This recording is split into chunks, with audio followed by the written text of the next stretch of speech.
It's thinking. All right. Good evening. Good evening. Welcome. Come on in this place.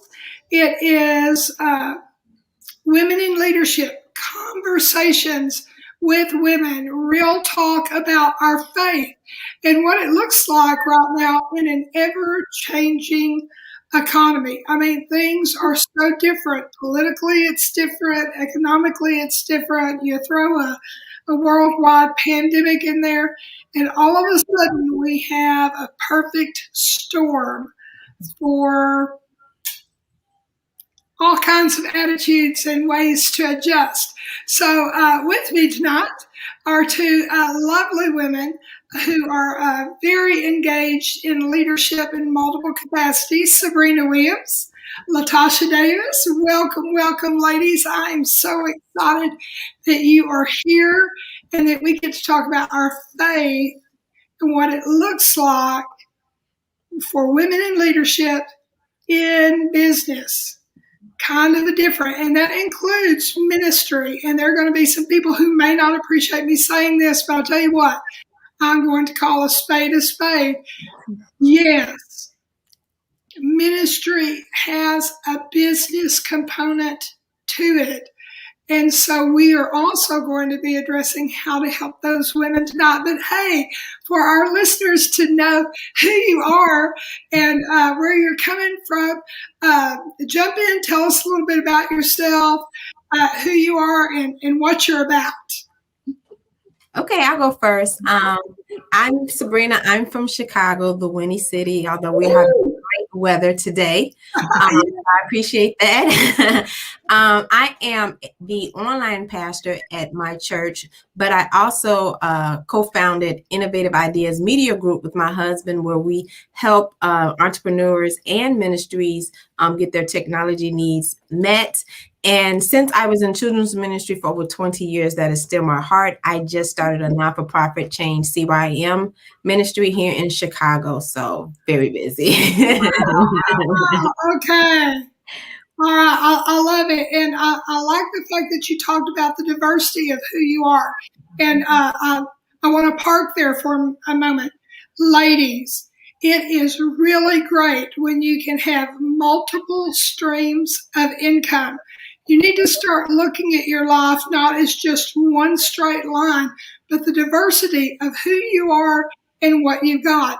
Now, because Women's International Day has been here and it's Women's History Month, please understand, because I've caught a little flack from some of the things I've said and not said, that day may have a carnal foundation, but the truth is God created man and he created woman. And there is a way to rock this out in the home place, in the workplace, in the business place. All right, Latasha, talk to us about who you are. Well, I'm Latasha Davis, and I am the lead pastor of ministries at Salem Bible Church here in Atlanta, Georgia. I am a country girl from Mississippi. Grew up in Mississippi, had some amazing parents, grandparents, and I started off in children's ministry. And yeah, right, yes. But if you have children's ministry under your belt, you can do pretty much anything, I promise you. Yes. Yes. And let me tell you what, I've said that more than once. I have said just because you can be lead pastor does not mean you can be a children's pastor. But I am here to tell you, and y'all are going to nod, if you can be a children's pastor, you can function in any role. That's right. As far as teaching and leading, because, Jesus told his stories in parables. Mm-hmm. If you can talk to children, lead children, you can lead adults and lead them well. Tamara, so glad you're here. Tamara Morton, that's great. Y'all check in with us in the comment section. Show these women some love. I'm super thankful for that. How fun. There's hearts popping up for y'all. Hearts. Okay. So, it's funny because sometimes people are like, oh, that word faith, how elusive it seems to be. So let's ease into this so people understand it's not a foreign language. So Latasha, lead off this time and talk to us about what you're encouraged about in the workplace. Let's focus on something good in the workplace. So what is it like right now? What is something good amidst all the challenges that you're like, okay, this is a good thing? Well, I love to see people walk through their journey, like literally walk it out. There's a song called Walk It Out that the kids love, but literally see them walk it out and actually be able to be there to help and assist them in walking it out. I have a lot of people that God has allowed me to be a part of in their lives, and to see them leave from one point in their life to another point in their life is so exciting, because I'm like, I was there with you. I remember when that happened. And having someone to encourage you and push you to the next step is so vital, especially now, and especially being in the position that you're in. And not even that, just that, but being a friend. We don't necessarily have to be in the position itself to walk through life with a person, but to have them to say, I appreciate you coming down, because they do put us on pedestals, coming down enough to actually walk this walk with me. That's what I love. Yeah. I've said it for years, and I know both of you, I completely understand. People don't care how much you know until they know how much you care. Mm-hmm. And so with that, what I heard you saying is you love watching growth in the workplace, the transition that people go through. And so many times we think transition or change is a bad thing. It's not. It is the opportunity to grow and to flourish and to bring God glory, because I tell you what, I don't know that it necessarily brings him a lot of glory to stay stagnant for 40 years. Now, I'm not saying you shouldn't stay in a job for years. I'm talking about staying stagnant. Mm-hmm. That's dangerous and poisonous to ourselves and people around us. So, Sabrina, what are you seeing in the workplace that you're like, yes, that's a good thing? Similar to Latasha, I see people kind of seeking out what their purpose is. A lot of times people did things just because they were asked to do it. And because of the state of the world now, people are really wondering, what's my next move? What am I really supposed to be doing? And it can seem a little chaotic because everyone seems like they're transitioning, trying to kind of figure it out. But the process, people are excited about. I'm going somewhere. Like, I don't know where I'm going, but I know this is not it. And I'm excited about that, because oftentimes we just have people in a position and it's not flourishing. And when people kind of get to where they need to be, then things start to grow. And so I'm excited about just seeing things finally start to grow in the workplace, and people just really happy about Monday mornings, not like, oh, I got to get up, but no, this is what I'm called to do, whether it's Monday or Sunday or Friday, because I'm doing what I'm supposed to do. It's okay. Yeah. And Sabrina, you brought up a really good point. People are shuffling.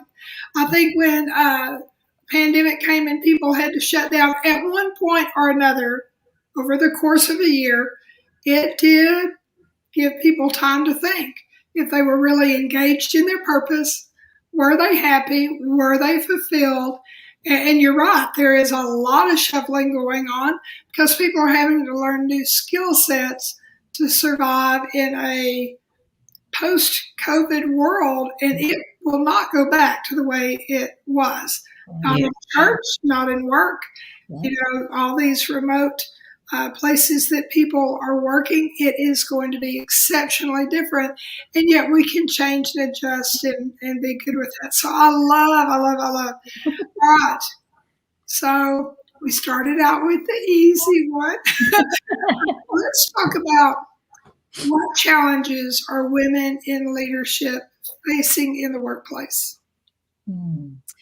Wow. Unfortunately, I still feel like it is the respect or ownership that you can lead and be senior leader. Not that you can just be under somebody, and nothing wrong with that, but you have the ability to be at the top and lead men. And that can be a little challenging still, but I think that that is even shifting. Mindsets are kind of shifting, and women are speaking up. Not just settling anymore. That as women, we are not just taking what we can get, but we're asking for what we want and not settling for anything less. And so that's a little bit uncomfortable, but I feel like we feel empowered in this season.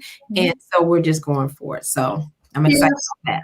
I love what you said, and I did not bring it up here, but I just got Katie Cole's newest book about 48 hours ago, and it's How to Find Your Leadership Voice.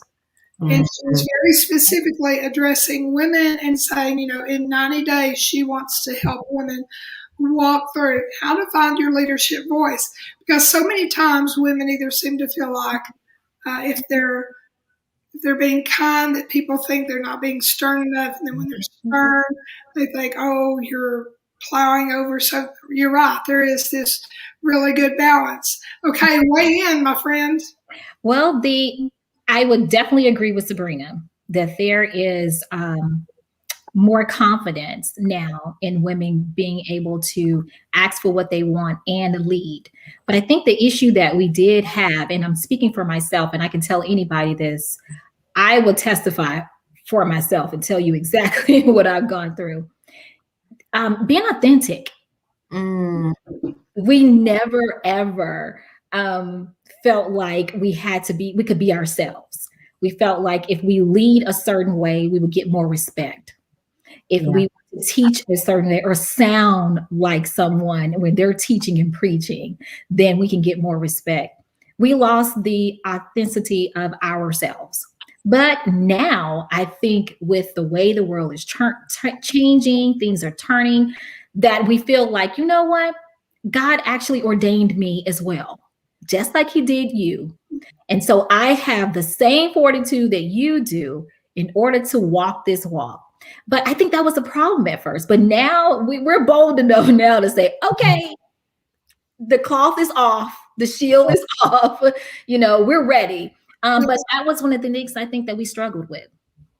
Yes, being authentic, being true to ourselves, asking for what we want. That not only includes title and money, it also includes the way that we want to work. I know so many women that have a similar job as a man and yet will put in the 20 extra hours a week.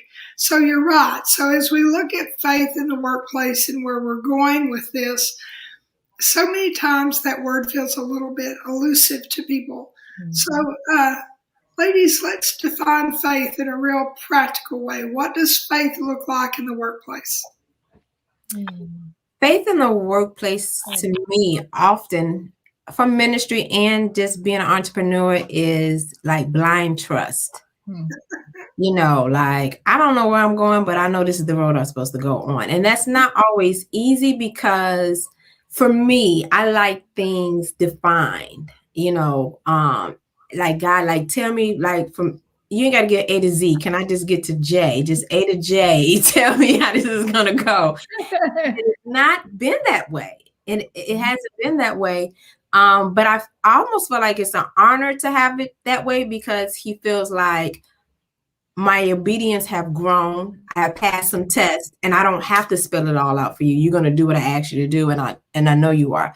And sometimes when you're in the workplace, whether you're an entrepreneur or not, being a woman, having to speak up for myself and just, asking for what I want and not accepting anything less and not knowing the plan that he has for me. Sometimes I have to say, dust my feet off and say, okay, this is not it. Show me the next door, Lord. And that is me just trusting him. And so blindly I do it. And just because I'm a believer doesn't mean that I'm always strong in it. Like sometimes I'm saying, God, I believe, help my unbelief, show me, give me another direction. And so sure, it means for me. And I do think going the direction that he tells us to, even when it doesn't make sense, is definitely faith. Latasha, talk to us. Faith is something that you have a belief in, but it's not tangible. Like you can't touch it. You can't it's nothing you can prove that you have because you don't have it. Yeah. So I think in the workplace, having that type of belief is going to get you to the next level. Yes. Because for me, it's always like, Lord, don't let me look back. Because if I look back at what happened, then I'm going to settle for what I know that could possibly happen, but then it doesn't happen. So it's like, why? Why settle for something like that? But then the thing is, the faith that comes with knowing that God is still in the midst of it, even when you can't see it, it's hard to explain, because how can you trust something that you don't know that's coming? That you don't know that it will come in 24 hours and 7 days, because I had to believe this, that God's timing is definitely not our timing. Now, you hear that as a cliche all the time, but as it comes to the workplace, when we work so hard to get to wherever we are, and we get tired and frustrated, and it's like, I don't want to do this anymore, and then our faith started to lack, then I see that God comes in the midst of it and say, well, wait a minute.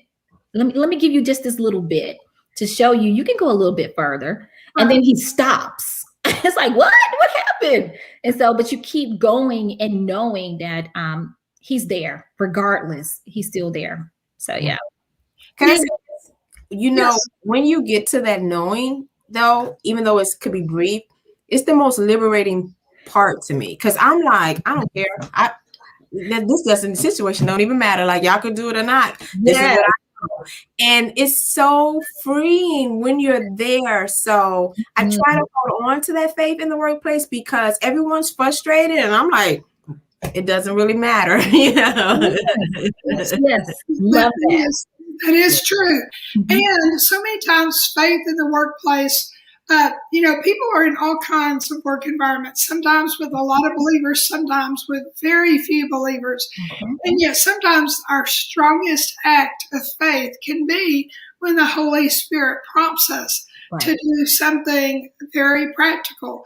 I can remember being in education, and as an administrator, we were pretty careful about, we lived our faith, but we were pretty selective about when we would share our faith. And was in the Bible Belt, so it wasn't like it was something to be hidden. And yet I can remember more than once meeting with a staff member that I did not know their persuasion. I did not know what was going on with them, but God would have me ask them, may I pray for you? And then he would give the words of what to say. And then I would get a text. Sometimes they would say nothing in front of me. And it was like, what it's like when you get that stone cold face, and you're like, God, I know I heard you. And yet, hours later, sometimes days or weeks later, how did you know how to pray for exactly what was going on in my life? This is what happened. And we realize it doesn't matter what something looks like. And both of you alluded to that. It doesn't matter what it looks like, sounds like, or feels like. It has nothing to do with our senses. It has very much to do with following that gentle leading and guiding, even when it doesn't make sense. I mean, think about Abraham and Sarah until she became, or Abram and Sarah, until they became Abraham and Sarah. They had a wait, but it didn't change what God was doing. Joseph had to wait. It didn't change what God was doing. Diana was a judge for years, and it didn't change that God was moving through her. So any circumstance can look different, but it's still the same God who's saying, will you trust me, right? Yeah. Absolutely. Absolutely. Okay, so ladies, how do we share our faith in what we believe in the workplace without using Christianese? Oh my gosh. It's so easy to do that, and we don't realize that we do it. And I think that if you just meet people where they are, I don't push religion on people at all. I just try to meet them where they are, having great conversation, having starting a friendship first and getting to know that person before you just start pushing your religion on them. I think that I find that to be the best way possible to not only just know the person, but engage with them. Because then it goes back to the Lord telling you what to pray for them for, because you're genuinely wanting to know who they are, not, hey, do you believe in God? Is God your savior? Is he your Lord? Okay, well, maybe they don't, and they're afraid to even find out who the Lord is and who God is in their lives. And so having that ability to get to know them and meet them where they are, that has always been my philosophy. And so far, it's been working. Yes, I agree. That's really good, Latasha. Thank you. Yeah, and I agree with her. I think relationship is everything. And I think that's where we have to start off at, is just building up the relationship. Because I think that's where Jesus started off at when he came on the scene. But also, even with me starting the children's ministry outside of the four walls, I'm not able to go into schools and programs and talk about Jesus. So it just forced me to teach principles. And kingdom principles are strong whether you say Jesus or not. And so acts of services just speak loud. So it's all about building a relationship, building that foundation, showing that you're there, you're committed, you're available. Those type of things really just speaks for themselves. And people will ask. I find that people will ask more than me having to say it once they see those attributes. Right. Oh, I agree. And I think anytime in the workplace that we can be the one who helps lead a volunteer effort, that we give a suggestion of how to help other people, that we buy the meal, that we take someone to lunch, not expecting anything in return, with no hidden agenda, speaks, because it almost freaks people out because they've become so accustomed to the fact that someone is going to want something from them, that then when you just hang out, when you just be, it is life altering and life changing. I mean, I love just to take someone to lunch and hear their story. Yeah, exactly. And it makes all the difference when you understand where somebody comes from that you work with. You may think they have a temper, but perhaps you didn't know that, they're really struggling financially or going through divorce. When we know the real story about people, it changes our perspective. Yeah, it what does. we see on the outside, it isn't really what it is. And Sabrina and I talked about this briefly before I got on. Someone said, well, aren't you going to cancel tonight? Don't you just need to kind of be, alone and remember Maxie, since this is the second homegoing? Well, no. When you have a commitment to other people, then you do what's there. It doesn't change what you're going through personally. Yeah. You do show up and you trust God to give you the grace and the mercy in the midst of it, right? Right, exactly. I know exactly what you mean. And that's so true because, my grandmother just passed, who's like a mother to me. It didn't stop all the obligations that I had to do. Yeah.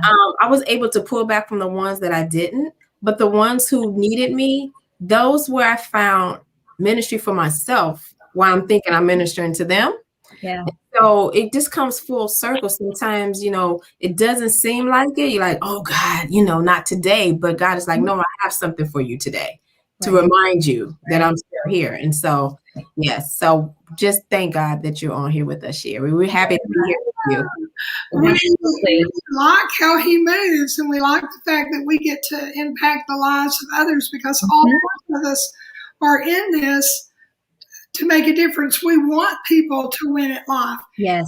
It's fair for people to understand, just because you have a platform, just because you're smiling, doesn't mean that your life is without trouble. What it does mean is that God is changing each one of us from the inside out while we're on the way to where we're going. Yeah. It is a journey, and so we need to be very cognizant of that. We need to understand that it's okay to give ourselves grace. I mean, I've got missionary friends coming in tonight. I think they're going to arrive even while the webinar is going. I don't have those bad. It doesn't change the fact that God's still God. Yeah, that's right. Missionaries in the Philippines, they're going to be okay if they have to wait for me to make their bed, right? Yeah, they're going to be fine. Yeah. I mean, I use some of these real practical examples to say, goodness, life is happening. Yes. Because even this is a facet of work in ministry. Mm-hmm. And yet we embrace it and we keep moving forward. Latasha, you look like you had something you want to say. I'm bursting with so much enthusiasm. I was going to say, I applaud you, Sherry, for doing this time, because a lot of people could do it. A lot of people would have canceled. A lot of people would have said, I can do this another day, and they'll just have to understand. But that shows the God that's in you, because you are taking the ministry beyond your heart, but you're taking it to the world. You're taking it so others can see the example that you give them in this season. Somebody is actually watching right now. It's going to watch the replay that has something else going on in their life that may be similar to yours. But then they can say, you know what? I know Sherry, and she did this. She actually stayed on the live. She kept her commitment because you know what? Her husband wanted her to do that. Her family members wanted her to do that. But not only that, somebody else needed to hear you speak tonight. So I applaud you in that. Really, I do. Thank you. And I think this is probably a good segue into the next thing I really want us to talk about. How do we change our work environment without our work environment changing us? I mean, there are workplaces where there are lewd jokes or sexist or racist remarks, or their work ethic is poor. I mean, not every work environment is perfect. Right. Few really are. How do we stay true to the God of our childhood, the God who is in us right now, without picking up or succumbing to some of those bad habits? Let's discuss that. Yeah, the workplace can be unhealthy. I've worked in some places that were unhealthy, but I think it goes back to Latasha saying being authentic, stay who you are, stay who yourself, but also understanding that business is business. So maybe you're there to make that change. Maybe you're there to bring those policies. Maybe you're there to bring those unhealthy relationships and comments to the light. Maybe you're the one who's going to be the one who makes the system change, And so if that's your assignment, then you might understand that you are not going to be comfortable there. You might not have a lot of friends there. That's not the place for that to happen. God is using you for something else. But I always like to think of it as a boat. If I'm the boat, I have to maintain on top of the water. I can't let the water get inside of the boat because then the boat drowns. Yeah. And so I just have to make sure that none of that water, dirty water, gets inside of me, stay afloat, and just recognize what my assignment is at that place. Yes, I really like that. That's good. Exactly. The thing is, you have to bring stability wherever you go. And so when you bring stability, it's like no one can, as Sabrina said, rock your boat. You can't force something in your boat if you don't allow it to be in your boat. So you have to, again, set your own standards. Don't allow your environment to change you, because then you won't be able to recognize who you are. And when that happens, you lose yourself. You lose yourself in what the purpose of you being there. I totally believe that everyone has a purpose and assignment where they are. The key is when you get to the place that God has sent you, you can't just go in and allow the toxic of the environment pull you in. You have to be on top of the surface, as Sabrina said, and say, look, I'm here for a purpose and reason. So this is what I'm going to do in this workplace. Set your own stability. Keep it there.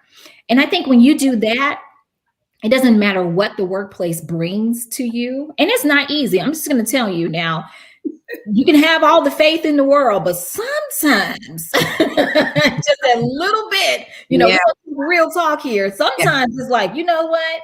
I done had enough of you. Look, right. I had enough of you today. Right.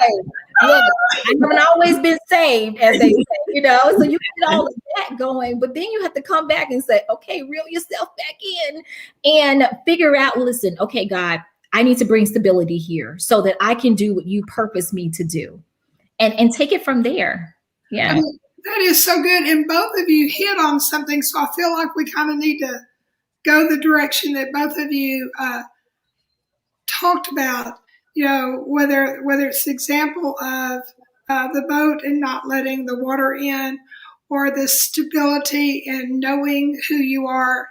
And what we alluded to here was really setting boundaries. And as women, sometimes we say yes a lot. Let's talk about, how do we set healthy boundaries personally so that in the workplace we're not too tired, we're not overloaded and not overextended, because if we're out of balance, we do seem to either get weepy or snappy. Very good. We're just going to call it like it is. Yeah. So how do we help ourselves and other women to not get to that point where we're exhausted or worn out or snappy just because we let some things get out of balance? Because that affects how people perceive us at work, correct? Yeah. All right, weigh in, gals. Well, I'll say this. It's okay to say no. And I know we hear it all the time that it's okay to say no, but how effective can you be in something that you are, number one, don't want to do, but because someone told you that, hey, it's a part of what you need to do? How can you be effective in that? Number one, you won't give your best. And then number two, it makes you look as though you don't really know what you're doing. Who wants to be in that situation? So saying no is key. Now, it's going to take time.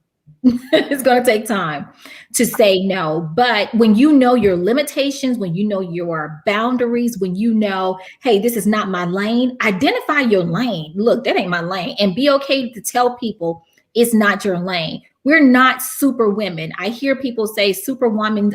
That's probably true for some people, but I'm going to tell you, I'm not a superwoman. And I have to honestly, I'd say that and be okay with that and be able to be in my lane and stay there. But if you have that opportunity to say yes in situations, give it your best. But when you know your limits, just let that be.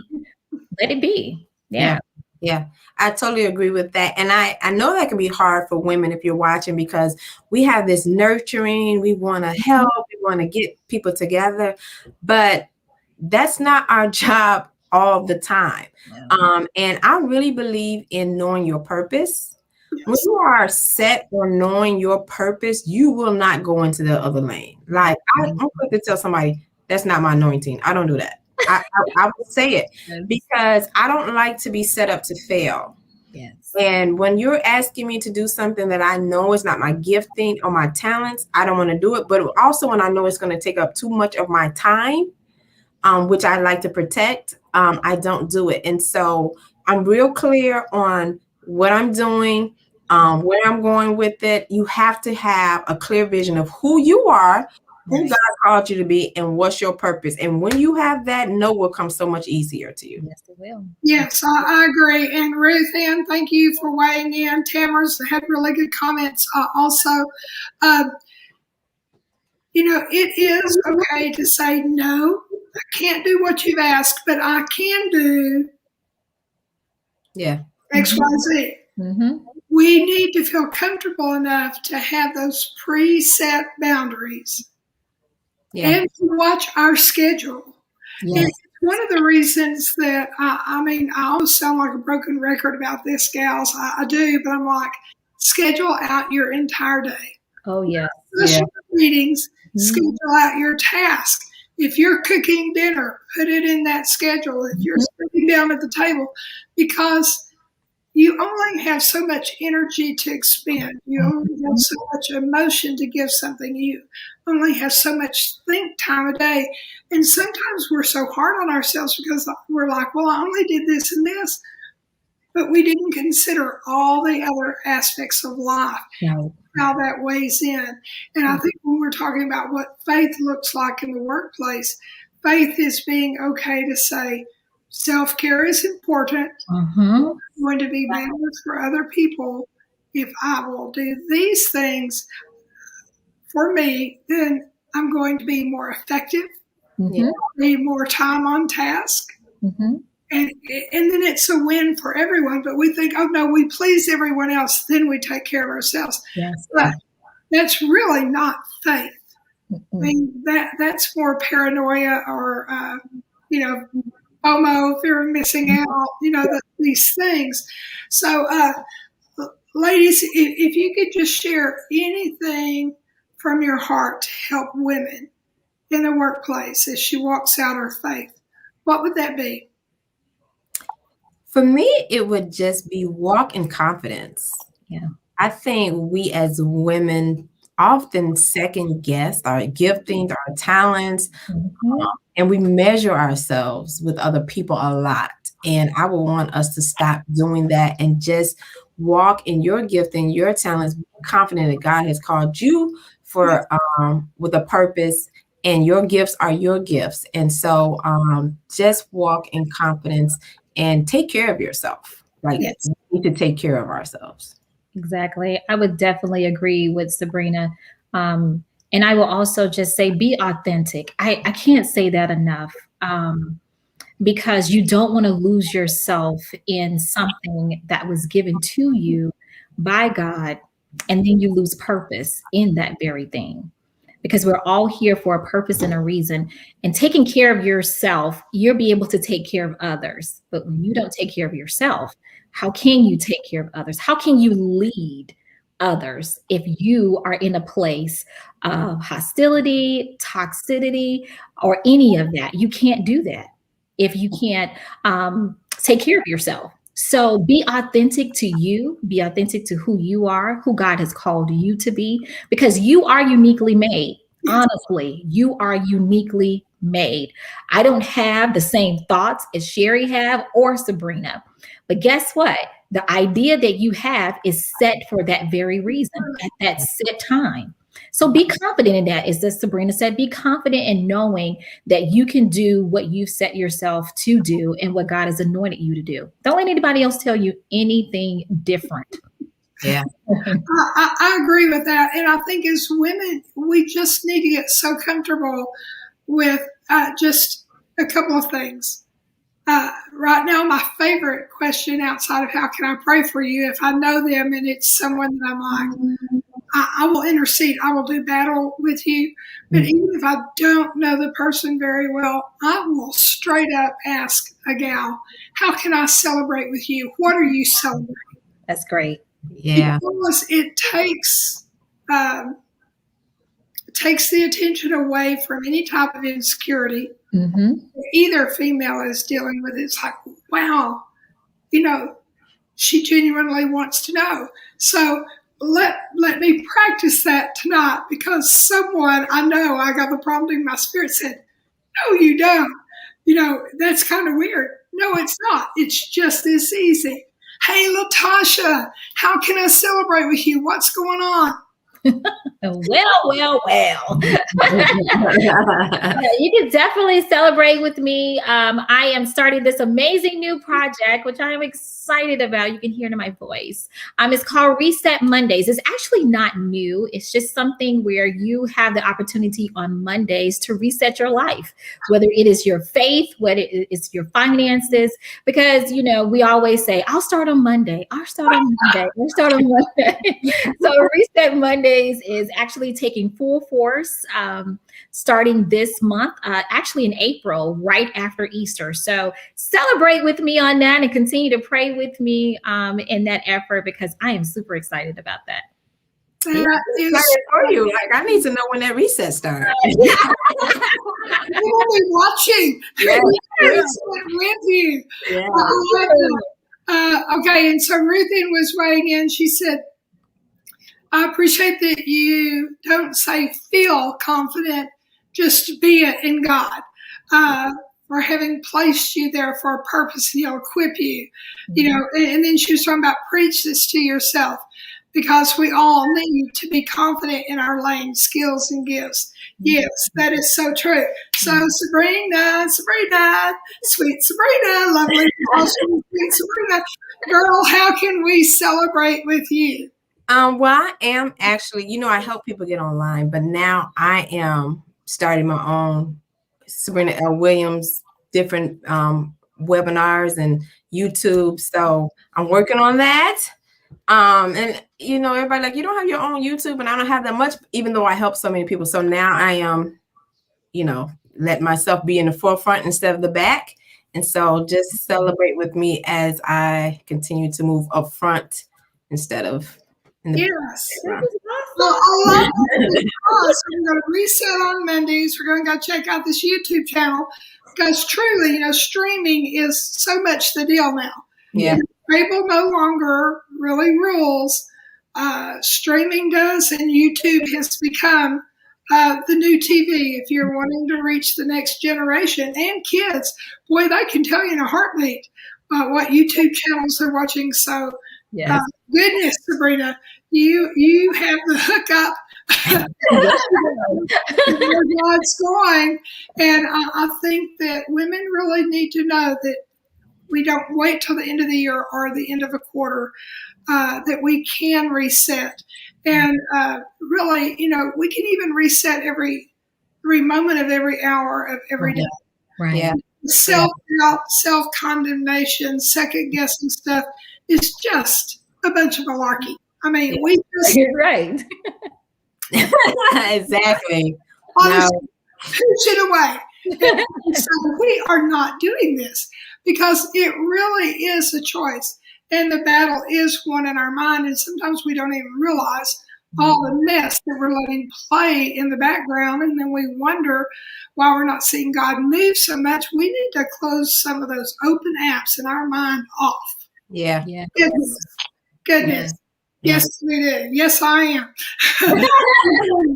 So that we know how to reset on Mondays, and that we will know how to gather together on YouTube.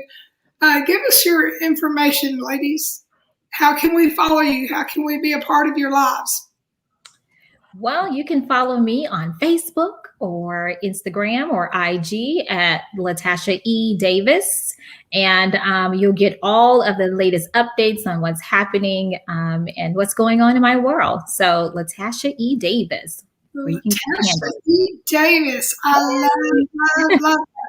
Okay, so good. Sabrina. You can follow me on my platform, Sabrina L. Williams. So Facebook, Instagram, so YouTube. I love that. Now, see, somehow I could not manage to get all of mine the same. Website is sherry-chester.com.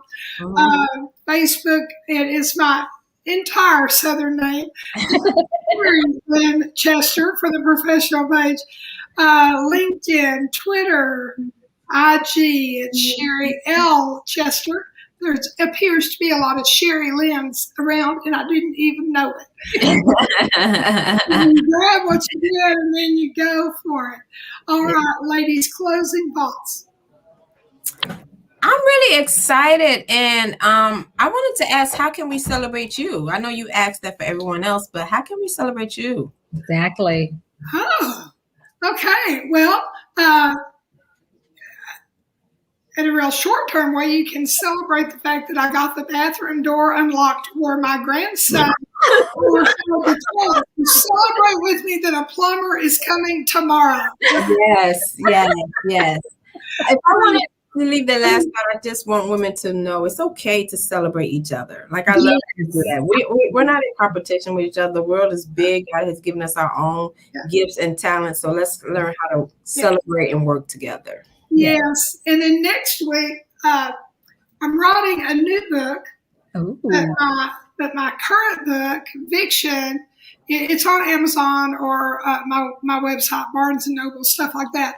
But it's also coming out as an audiobook on Audible next week, and I am really excited about that because we talked about how all of our platforms are changing, and we've also discussed how people are listening and doing life different. Mm-hmm. People are listening to audiobooks in the car and while they're exercising and doing things around the house where they may not so quickly hold a book anymore. Mm-hmm. And so here's what we know, ladies, is that to be viable, we keep making the adjustments to meet people where they're at. We don't compromise on the non-negotiables, but on the things that are negotiable, we monitor and adjust all day long to meet people where they're at. So I think that's really great. All right, friends, you all have been most excellent. I sure do appreciate who you are. I look forward to reconnecting with you again soon. And until next time, hugs and kisses. You all have a good night. This has been Sherry Chester, Women in Leadership Conversations, helping you win in life. Remember, you were created to win. It is okay to do so. It does not make you prideful. It simply helps you to walk in a better arena of humility. So be the best version you can. Know that you are good to go and that you are meant to win in life. Until we see you Saturday, good night and have a good rest of the week.